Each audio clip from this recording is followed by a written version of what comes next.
दोस्तों, legal and legal में एक बार फिर से आपका स्वागत है। मेरे एक व्यूअर और मित्र ने मुझसे ट्रांजिट रिमांड के बारे में जानना चाहा है, तो आज का हमारा वीडियो ट्रांजिट रिमांड के बारे में है। शुरू करने से पहले मेरा आपसे फिर वही निवेदन, अगर आपने अभी तक मेरा चैनल सब्सक्राइब नहीं किया है तो कृपया से सब्सक्राइब कर लीजिएगा। वीडियो आखिर तक देखिएगा, पसंद आए तो लाइक और शेयर करना भी नहीं भूलिएगा। दोस्तों, ट्रांजिट रिमांड को समझने से पहले हमें इन दो शब्दों को अलग अलग समझना होगा, तब हमें अपने आप ही स्पष्ट हो जाएगा कि ट्रांजिट रिमांड क्या होता है। अगर हम बात करें ट्रांजिट शब्द के बारे में, ऑक्सफोर्ड डिक्शनरी के अनुसार ट्रांजिट शब्द का अर्थ है एक स्थान से दूसरे स्थान लाया जाना या एक स्थान से दूसरे स्थान ले जाना। वहीं रिमांड जैसा कि आप अच्छी तरह समझते हैं, बताने की जरूरत नहीं, फिर भी मैं बता देता हूं। भारतीय संविधान के अनुच्छेद 22 सब अनुच्छेद 2 में कहा गया है कि किसी भी गिरफ्तार व्यक्ति को, जिसे गिरफ्तार किया गया है किसी अपराध के शक में या इल्जाम में, उसको 24 घंटे से ज्यादा कस्टडी में नहीं रखा जा सकता। वहीं सेक्शन 57 सीआरपीसी कहती है कि किसी भी गिरफ्तार शुदा व्यक्ति को या एक्यूज्ड पर्सन को 24 घंटे से ज्यादा पुलिस कस्टडी में नहीं रखा जा सकता तब तक कि जब तक कि धारा 167 में दिए गए प्रावधान के अनुसार मजिस्ट्रेट द्वारा स्पेशल परमिशन न ले ली जाए। यानी कि यदि पुलिस द्वारा किसी व्यक्ति को गिरफ्तार किया गया है और पुलिस को लगता है कि 24 घंटे के अंदर जांच पूरी नहीं हो पाएगी, तब पुलिस को जो भी वहां का जुरिसडिक्शनल मजिस्ट्रेट है उसके सामने एक्यूज्ड पर्सन को प्रेजेंट करना होगा और रिमांड सीक करना होगा। यदि मजिस्ट्रेट व्यक्ति की गिरफ्तारी का रिमांड एक्सेप्ट कर लेती है, गिरफ्तारी की एप्लीकेशन मंजूर कर लेती है, तो इसको हम रिमांड कहते हैं। तो आपको स्पष्ट हो गया होगा कि रिमांड क्या होता है। जब कोई व्यक्ति मजिस्ट्रेट के सामने प्रेजेंट किया जाता है, तब मजिस्ट्रेट के सामने 3 ऑप्शन होते हैं। एक तो रिमांड आपका 2 तरह का होता है, पुलिस कस्टडी रिमांड। अब अगर मजिस्ट्रेट को लगता है कि अभी कुछ और इन्वेस्टिगेशन पुलिस द्वारा किया जाना बाकी है, जिसके लिए पुलिस को देना जरूरी है, तब वो एक्यूज पर्सन को अगर पुलिस को दे देती है तो उसको हम पुलिस कस्टडी रिमांड कहते हैं। लेकिन अगर मजिस्ट्रेट को लगता है कि पुलिस को कस्टडी में नहीं देना है, तब वो गिरफ्तार व्यक्ति को जेल भेज सकता है, जिसको हम जेल कस्टडी रिमांड कहते हैं। तीसरा ऑप्शन मजिस्ट्रेट के पास क्या है कि अगर उसको लगता है कि एक्यूज के विरुद्ध कोई मामला नहीं बनता है तो वो उसको छोड़ भी सकते हैं, फ्री कर सकते हैं। इस तरह से आपको दोनों शब्दों का अर्थ मालूम हो गया है। ट्रांजिट वैसे आमतौर से ट्रांजिट शब्द जो है सामान या गुड्स के बारे में इस्तेमाल होता है, यहाँ हम व्यक्ति की बात कर रहे हैं, तो यहाँ से स्पष्ट होता है किसी गिरफ्तार व्यक्ति को एक जगह से दूसरी जगह लाया जाना या ले जाना।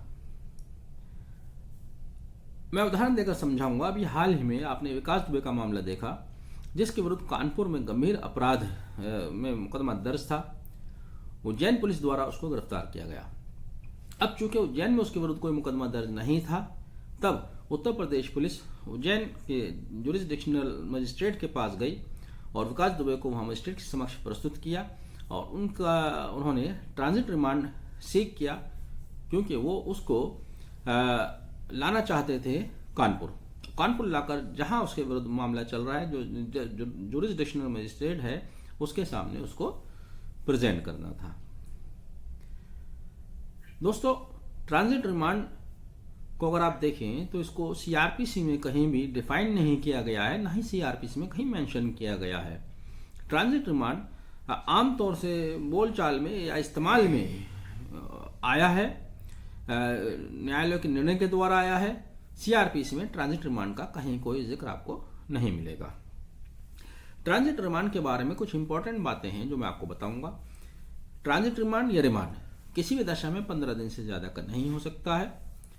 जब पुलिस अधिकारी ट्रांजिट रिमांड लेने जाता है तो पुलिस अधिकारी सब इंस्पेक्टर की रैंक से नीचे का नहीं होना चाहिए। जिस समय वो मजिस्ट्रेट के सामने ट्रांजिट रिमांड या रिमांड के लिए एप्लीकेशन मूव करता है, उस समय एक्यूज्ड पर्सन को मजिस्ट्रेट के सामने प्रेजेंट करना जरूरी होता है। साथ ही पुलिस को केस डायरी भी प्रेजेंट करनी होगी। केस डायरी की जहां तक बात है, अभी हाल ही में, ज्यादा पुराना नहीं है, गौतम नवलखा का एक मामला बहुत चर्चा में रहा। गौतम नवलखा बनाम स्टेट ऑफ दिल्ली। पहले मैं इस केस को थोड़ा सा ब्रीफ कर दूं। महाराष्ट्र पुलिस द्वारा गौतम नवलखा को दिल्ली से गिरफ्तार किया गया और दिल्ली में जिस जगह में वो ठहरे हुए थे उसी घर में उनको हाउस अरेस्ट कर दिया गया। अब चूंकि मामला उसके विरुद्ध महाराष्ट्र में था, पुणे की कोर्ट में था, तो पुणे के जिस मजिस्ट्रेट को उसका क्षेत्राधिकार था वहीं उनको ले जाकर उसको प्रेजेंट करना था। इसलिए महाराष्ट्र पुलिस ने दिल्ली मेट्रोपॉलिटन मजिस्ट्रेट के समक्ष ट्रांजिट रिमांड की एप्लीकेशन मूव की, जो कि मंजूर हुई और पुलिस ने उनको ट्रांजिट रिमांड अलाउ किया। मजिस्ट्रेट ने महाराष्ट्र पुलिस को ट्रांजिट रिमांड अलाउ किया। इसी आदेश के खिलाफ in between Gautam Navlakha high court जाते हैं। हाई कोर्ट में वो हैबियस कॉर्पस की रिट फाइल करते हैं। उसमें उन्होंने ग्राउंड लिया कि जब पुलिस ने मुझको यहाँ अरेस्ट किया और मजिस्ट्रेट के सामने पेश किया तो उन्होंने केस डायरी प्रेजेंट नहीं की। दूसरा, भारतीय संविधान के अनुच्छेद 22 में दिए गए प्रावधान के अनुसार या जो उनका अधिकार था, पुलिस ने उनको गिरफ्तारी का कारण नहीं बताया। तीसरा, पुलिस ने उनको कोई लीगल एड प्रोवाइड नहीं की। और यही हाई कोर्ट ने अपने जजमेंट में लिखा कि जब पुलिस ने मजिस्ट्रेट से ट्रांजिट रिमांड सीख किया तब मजिस्ट्रेट ने ट्रांजिट रिमांड देते समय केस डायरी प्रेजेंट नहीं की, इसको नजरअंदाज किया गया, उसको लीगल एड नहीं प्रोवाइड की गई, उसको गिरफ्तारी का कारण नहीं बताया गया। इन्हीं कुछ आधारों पर, इन्हीं कुछ ग्राउंड्स पर जो उसको ट्रांजिट रिमांड दिया गया था उसको रिजेक्ट करते हुए उसके ऑर्डर को सेट असाइड किया। तो दोस्तों, आज के वीडियो से आपको ये बात स्पष्ट हो गई होगी कि ट्रांजिट रिमांड क्या होता है। ट्रांजिट रिमांड जब कोई व्यक्ति पुलिस द्वारा बिना वारंट के गिरफ्तार किया जाता है और वह गिरफ्तार उस जगह किया गया है जहां पर उसके विरुद्ध मामला दर्ज नहीं है, मामला कहीं और दर्ज है, तब उसको जहां पर मामला दर्ज है वहां तक लाने के लिए पुलिस द्वारा जो रिमांड सीख किया जाता है उसको ट्रांजिट रिमांड कहते हैं। ट्रांजिट रिमांड के लिए एप्लीकेशन कहाँ मूव होगी ये भी समझ लीजिए, जहां पर वह व्यक्ति अरेस्ट किया गया है, विदाउट वारंट अरेस्ट किया गया है। इसके अलावा सेक्शन 80 सीआरपीसी में भी रिमांड का प्रावधान किया गया है। वहां मैं बता दूं, वो रिमांड इससे डिफरेंट है। वो रिमांड तब है जब किसी मजिस्ट्रेट ने वारंट इश्यू किया गया है। मान लीजिए कोई पर्सन किसी दूसरे शहर में, दूसरे जिले में जेल में बंद है या कन्विक्टेड है, उसको सजा हुई है। फॉर एग्जाम्पल, कोई व्यक्ति दिल्ली की किसी जेल में बंद है और यहाँ मेरठ में भी उसके विरुद्ध कोई मामला चल रहा है, तब मजिस्ट्रेट ने अगर उसके विरुद्ध कोई वारंट इश्यू किया गया है, नॉन अवेलेबल वारंट है, तब मेरठ पुलिस दिल्ली जाएगी उस वारंट के बेस पर जिस न्यायालय में उसका मुकदमा चल रहा है या जिस न्यायालय से उसको सजा हुई है वहां पर एप्लीकेशन मूव करेगी। ये सेक्शन 80 सीआरपीसी के तहत मैं रिमांड का प्रावधान बता रहा हूं, वारंट पर गिरफ्तारी का है। तब वहां उसको वो रिमांड अलाउ हो सकता है, ये भी ट्रांजिट रिमांड होगा। लेकिन इसमें फर्क यह है कि यहां पर पुलिस को फॉर्मली उस व्यक्ति को पहले गिरफ्तार करना होगा। वारंट पर गिरफ्तार किए गए व्यक्ति को सिर्फ अपनी कस्टडी में उस न्यायालय के समक्ष लाना है जहां पर उसके विरुद्ध मामला दर्ज है। एक आवश्यक कंडीशन और है इसमें, जब कोई व्यक्ति गिरफ्तार किया जाता है, जैसे कि हमने बार बार बताया, उसको 24 घंटे से ज्यादा बिना मजिस्ट्रेट की परमिशन के डिटेन नहीं किया जा सकता, डिटेंशन में नहीं रखा जा सकता। अब क्या इसमें जो उसको ट्रैवलिंग का टाइम है वो घटा दिया जाएगा? इसमें भी स्पष्ट कहा गया है सेक्शन 167 सीआरपीसी में और आर्टिकल 22 में भी, गिरफ्तार किए गए व्यक्ति को जो निकटतम, जो सबसे नजदीकी मजिस्ट्रेट होगा उसके समक्ष 24 आवर्स में प्रेजेंट करना होगा। यानी कि फिर से हम उसी एग्जांपल पर आते हैं, अभी क्योंकि लेटेस्ट है, आपके जहन में है, याद होगा विकास दुबे का मामला।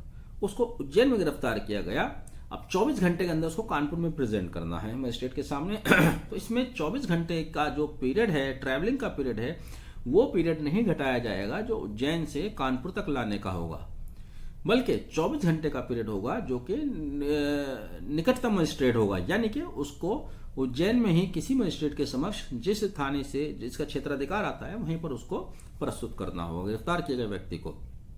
अब उज्जैन जिस जगह से उसको गिरफ्तार किया गया है वहां से लेकर और मजिस्ट्रेट की कोर्ट तक का जो समय है वो 24 आवर्स में से एग्जेम्प्ट होगा।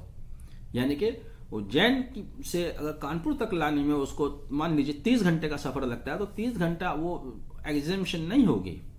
एग्जामिशन है नियरेस्ट मजिस्ट्रेट के सामने प्रेजेंट करने के लिए, ना कि एक जिले से दूसरे जिले में या एक स्टेट से दूसरे स्टेट में लाने के लिए। तो ये कुछ बातें थी जो मैंने आपको ट्रांजिट रिमांड के बारे में बताई।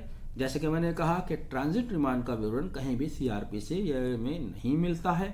ये जो न्यायालय के जजमेंट आए हैं, पुलिस की कस्टडी ली गई है, पुलिस के सामने एक समस्या पैदा हुई कि साहब व्यक्ति है जिसके विरुद्ध मुकदमा है, पुणे में मुकदमा है और वो ठहरा हुआ है दिल्ली में, तो उसको दिल्ली से पुणे कैसे लाया जाए। इस तरह की चीज़ें जब सामने आई तब ये ट्रांजिट रिमांड प्रयोग में आया। मैं उम्मीद करता हूँ आपको ट्रांजिट रिमांड समझ में आया होगा। वीडियो अगर पसंद आई है तो इसको लाइक और शेयर ज़रूर कीजिएगा। वीडियो को आखिर तक देखने के लिए thank you. Have a nice day.